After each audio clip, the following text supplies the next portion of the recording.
Hello everyone, good afternoon. আজি আহিছোঁ পদিনাৰ বিষয়লৈ। পদিনাৰ ইংৰাজী নাম হৈছে ফিল্ড মিণ্ট, ৱাইল্ড মিণ্ট বা কৰ্ণ মিণ্ট আৰু বৈজ্ঞানিক নাম মেন্থাছ স্পাইকাটা। অসমীয়া সমাজত পদিনা অতি জনপ্ৰিয়। পদিনাৰ চাটনি বেয়া পোৱা মানুহ হয়তো নায়েই। বিশেষকৈ কেঁচা আমৰ লগত পদিনাৰ চাটনিৰ সোৱাদ অতুলনীয়। এই শাক প্ৰধানকৈ ইউৰোপ মহাদেশৰ নাতিশীতোষ্ণ অঞ্চল, এছিয়া মহাদেশৰ পশ্চিম আৰু মধ্য অঞ্চল, পূব চাইবেৰিয়া আৰু দক্ষিণ আমেৰিকাত পোৱা যায়। পদিনাৰ পাতক চালাড, টেঙা কেঁচা চাটনি, জুচ, চৰ্বত আদি বিভিন্ন প্ৰকাৰে খোৱা দেখা যায়। জুতিৰ লগতে ইয়াৰ ঔষধি গুণো আছে।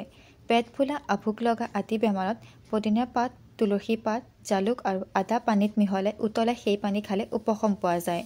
বমি বমি ভাৱ বা তীব্ৰ হিকটি আহিলেও পদিনাৰ ৰস সেৱন কৰিব লাগে। খৰখজুৱতি হোৱা ঠাইত পদিনাৰ পাত থেতেলি লৈ তাৰ প্ৰলেপ দিব লাগে। পেটত হোৱা কৃমিৰ পৰা উপশম পাবৰ বাবেও পদিনাৰ ৰস উপযোগী। পদিনাত পোৱা পটাছিয়ামে ৰক্তচাপ নিয়মীয়া কৰি ৰখাত সহায় কৰে। পদিনা পাত মিহলাই তৈয়াৰ কৰা চাহ খালে ছালৰ বিকাৰ আৰু পেটৰ সমস্যা নাশ হয়। পদিনাই তেজ পৰিষ্কাৰ কৰে আৰু ৰক্ত সঞ্চালন ক্ৰিয়া মজবুত কৰে। পদিনাত যথেষ্ট এণ্টি অক্সিডেণ্টে থকাৰ বাবে শৰীৰৰ ৰোগ প্ৰতিৰোধ ক্ষমতা বৰ্তাই ৰাখে। গতিকে এনে ঔষধি গুণেৰে ভৰপূৰ পদিনা আমি সেৱন কৰিব লাগে।